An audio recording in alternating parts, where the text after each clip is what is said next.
Welcome to the Big 12 Insiders, your Big 12 sports show. Here's your host, Brien Hanley. Hey, everybody, what's going on? This is your man, Big B, Brien Hanley, along with Tim Fitzgerald. Welcome back to the Big 12 Insiders. It is good to be back. I know we had a show yesterday. I was telling Fitz, it was almost like just needed a good Christmas break. I had family in town, Fitz.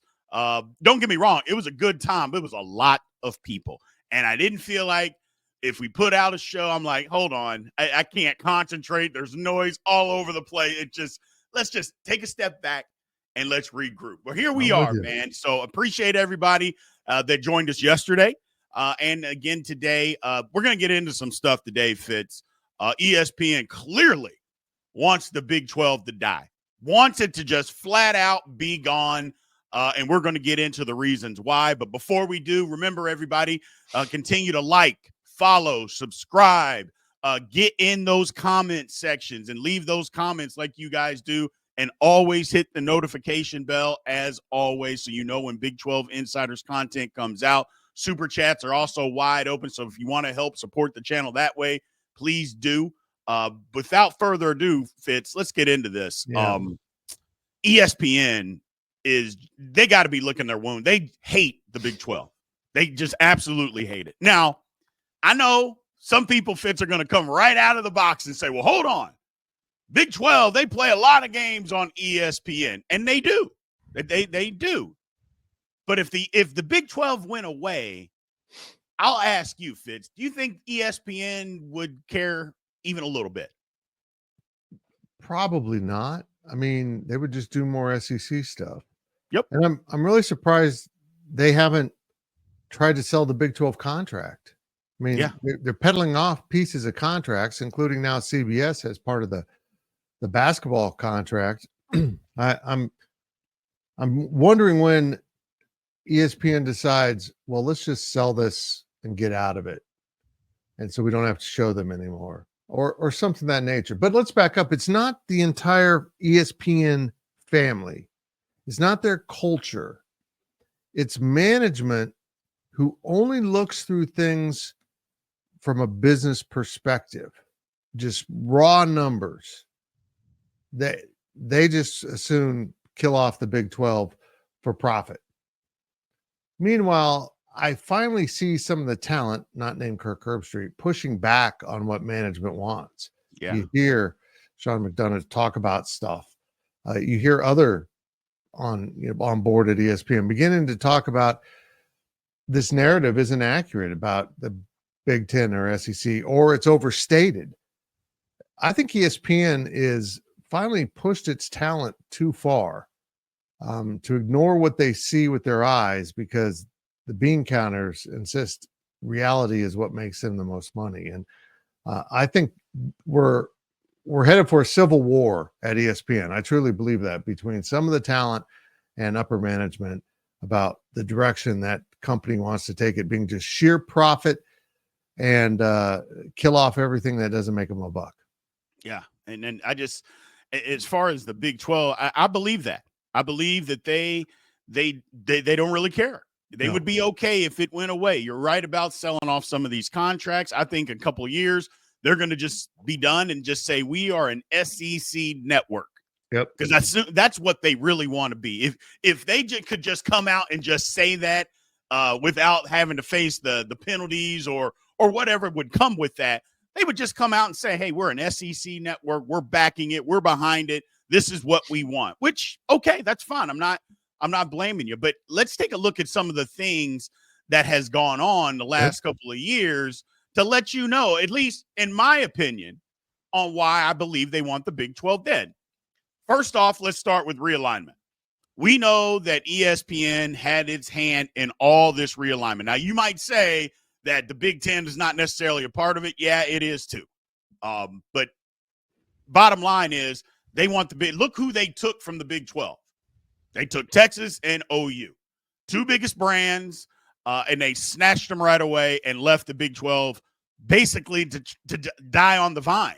They thought, if we take them, it will just go away. It'll disappear, and that'll be the end of it. I got to give Brett Yormark all the credit in the world.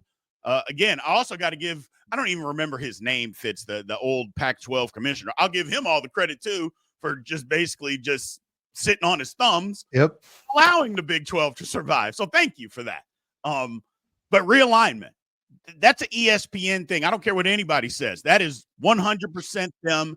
And they wanted the Big 12 to just be an irrelevant conference. Maybe die is a strong word, but I still believe they do. But they just thought it'll just fall off into irrelevancy. The other teams will get picked by somebody else. Maybe we'll come back in a couple years and get a few of them. But either way, it's going to go by the wayside. Any truth to anything of what I believe there, Fitz? Yeah, I do believe they were the source of all realignment, trying to consolidate brands into certain conferences. And honestly, the Pac-12 leadership was so dumb they didn't see that ESPN was trying to help them. And, they thought ESPN was trying to screw them with what they thought was a way too low offer. ESPN was choosing them to survive. And they said, nah, we're not going to do that. Which is quite literally what happened. And Brett Yormark's leadership kept this conference afloat. And I can just see some of that upper management just cursing his existence for not only finding a way for this conference to survive and thrive, but his ties to other people within the broadcast industry puts him at an advantage when talking to ESPN. He gets it. He understands what they're doing, and he can, negotiate with that in his favor. He knows exactly what they're attempting to do, so he can leverage other entities. Like I said, I think this is a really bad idea.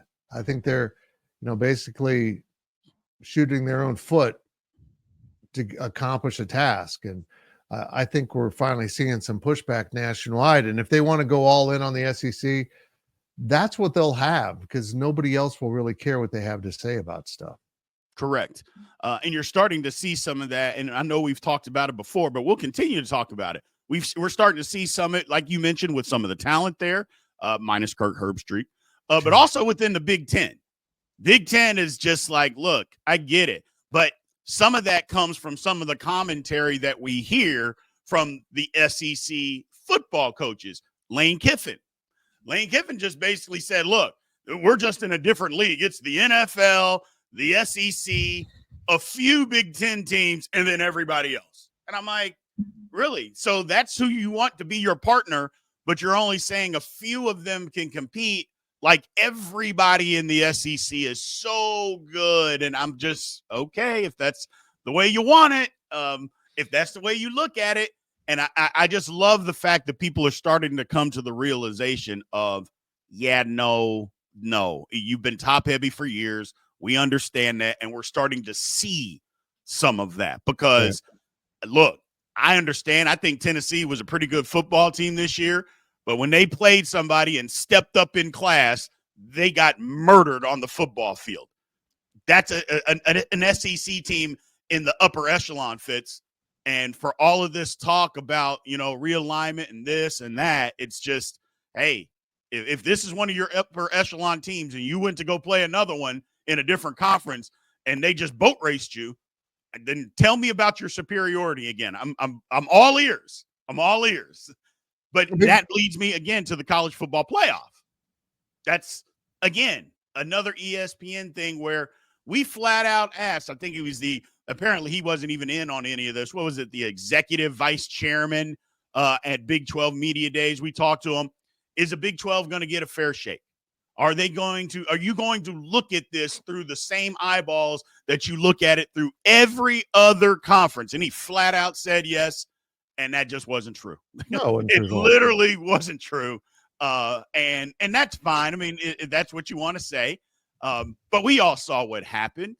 And we know what happened. But this is an ESPN thing. Again, keeping us out, wanting the Big 12 to be – I mean, the rankings alone let you know of what they think of the Big 12. You're going to put a Mountain West champion ranked ahead of a Big 12 champ, Fitz. What?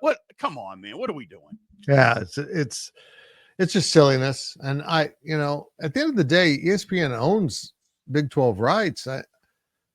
It seems like it would be bad business to be doing this, but here we are. They're trying to diminish one of their own products, and probably it's the long game of seeing that next negotiations coming up in 5-6 years.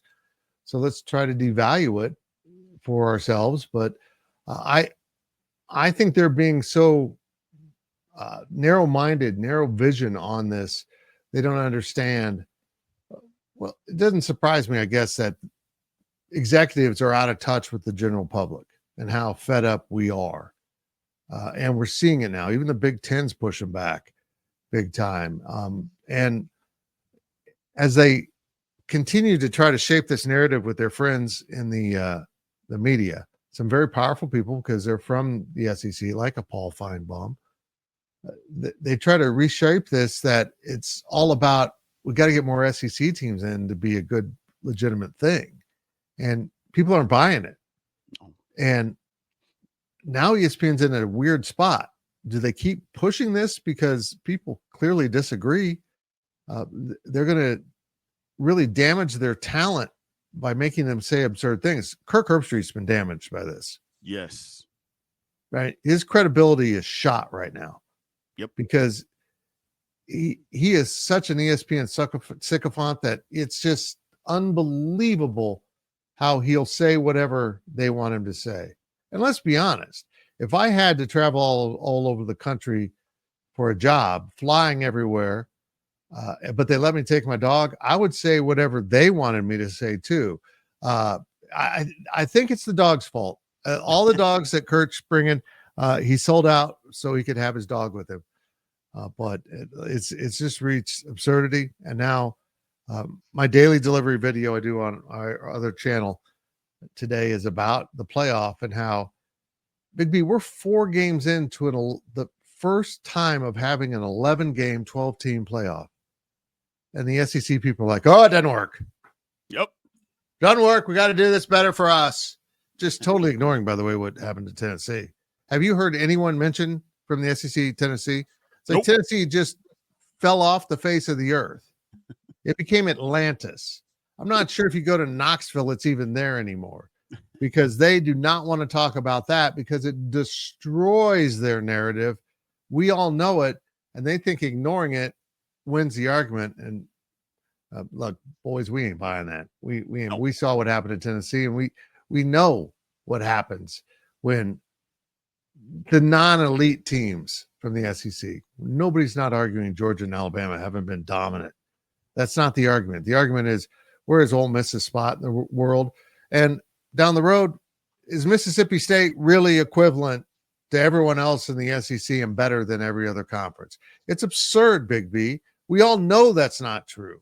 Even people in the SEC are probably giggling as they say it because they know half their teams are nothing. More than that, nothing compared to every other conference. They're not as good or comparable. It's just it's reached pure comedy now. And I think we've entered a point in our television lives that they're just gonna, whether it's sports, news, entertainment, they're just gonna gaslight us. They just now see us as pawns for their own creation and wealth management, and they're going to gaslight and lie to you all they can just to get their way. Yeah. And it's at epic proportions. Here's the thing that drives me insane is that people, even SEC fans, love parody. Now they want to have the advantage, but they want to have more schools. They want more teams, more participants. They like the parody. They just want the parody of the SEC. But now that it's parity between all the conferences, and again, I'll just let this cat out of the bag. Look, SEC, now don't get me wrong, the SEC was paying people more. Everybody was paying people before it was legal. That's just the way college football works. People that think that, your program too was paying people, okay? But the SEC was, they weren't even hiding it, and everybody knew it. Now that everybody can do it, they just don't have the advantage anymore. Now the NIL is around in the transfer portal. They can't just sandbag and keep the 4 and 5 stars. on their roster for 2 and 3 years before they're ready to play. So there's more parity in college football. I know there's people out there that hate it. Trust me, parity is a good thing. Transfer portal and having more teams be good is good for college football. It just is, period, end of story. And that's where the SEC and ESPN, look, if Georgia, and this is a real possibility, if Georgia and Texas lose this weekend, the college football playoff next year, Fitz, will not look the same. I can tell you, it's probably not going to look the same anyway, but for good reason, because I think you got to get rid of the conference champions automatically get buys and are 1, 2, 3. I think you got to get rid of that. I think you got to just rank the teams. Those teams get buys, and kind of what you said, the conference champions are assured a home game if they're not in the top 4, but they don't just get, an automatic top 4 seed. I think you got to get rid of that.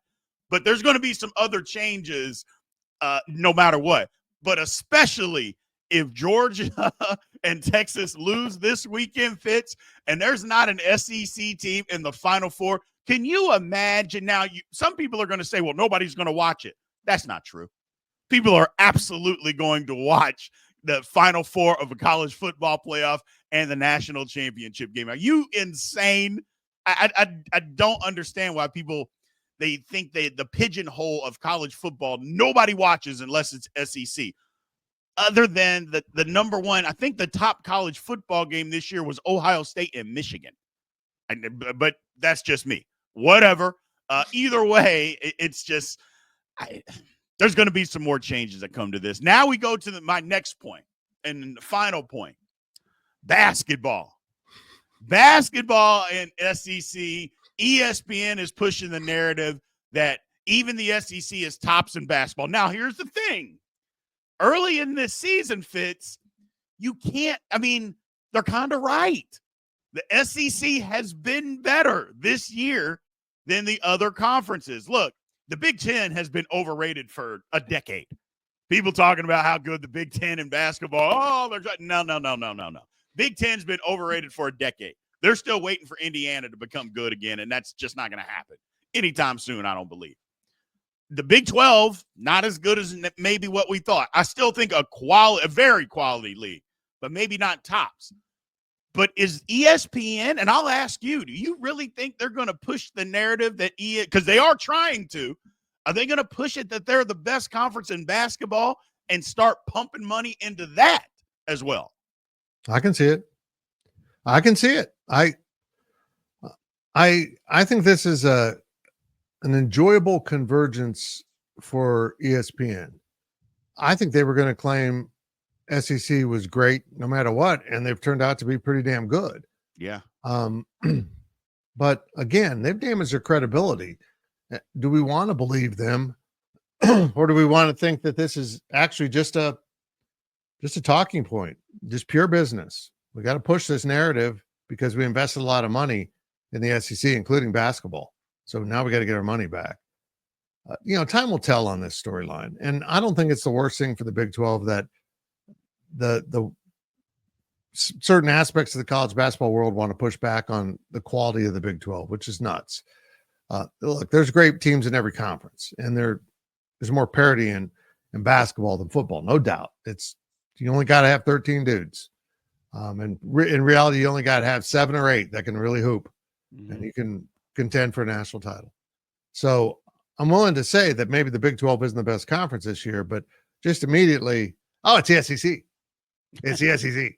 It just seems pre-planned and strategic by the ESPN folks. Maybe they're right. We'll see. The postseason, that's one of the things that I love about basketball is the postseason will show this, right? That's exactly what they want to prevent in football. Yes. That's exactly what they want to prevent. Oh, hold on. Arizona State might beat Texas. And we didn't really want that. It's they're not even good at hiding it anymore. It's like, well, if we stuff the ballot box, we win every election. And you know what? We win every election.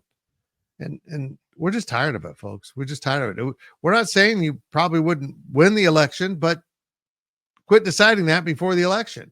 So let's let things play out on the field. And oh yeah, by the way, Play a ninth conference game, you freaking cowards. I'm just sick of it. Yeah, we're the best, but we're afraid to play each other. We're the best, but we got to have 4 non-conference games to make sure we get 4 free wins. We're the best. That doesn't add up at all. You're scared to play each other. The best isn't scared. No. I mean, that's a different conversation for a different day. We could talk about that for 5 hours about the ridiculousness of the 8 conference games. And the ACC does the same thing. Although I will argue that the ACC, they tend to schedule better in that other non-conference game. They're not playing Mercer in November. They tend to schedule a little bit better. Having said all of that, look, to kind of put this in a bow, I just think it's ESPN's agenda. I do believe that they're wanting the Big 12 out of there. They don't necessarily want to kill it, but immediately. But we're going to take this away from you. Can you survive? We're going to take that away from you. Can you survive? And just kind of death by 1,000 cuts is kind of the way that I explain it, is that we're just little by little. That way nobody can just really say, oh, we're out to get you. But we're still out to get you because we're going to take this away, this away, this away, this away. And sooner or later, the Big 12's just got to stand up and say, you know what? We found somebody else. We found another partner. We found another outlet here to do things in a way to do business. And if they can do that and do it successfully, we've talked about private equity, Fitz. If they can do that and find another network, TBS, TNT, CBS, whoever, to put them on, I actually believe it's the best thing for the Big 12. Just get away, break away. And maybe that's part of the private equity thing, Fitz, is that private equity is like, look, we want to come on board, but we want our own network. We'll invest, but we want to get somewhere. We want to get away from ESPN so we can have all the money coming here to this network and build something of our own. To be quite frank with you, I think that's the best idea. I think that would be the ideal situation is, look, we got to build our own thing. They don't want us. They don't want to help us. So let's just build our own. We don't need them. And then see what happens. Maybe it works. Maybe it doesn't. But if you never go for it and you're never afraid, it's kind of like the kid that doesn't want to leave home. He's got a job. He's making money. He knows how to cook, but he'd rather stay at home and have mom cook for him, have dad do these certain things for him. It's like sooner or later, you got to cut the cord and go make it on your own. I think the Big 12 would be wise to do that, Fitz.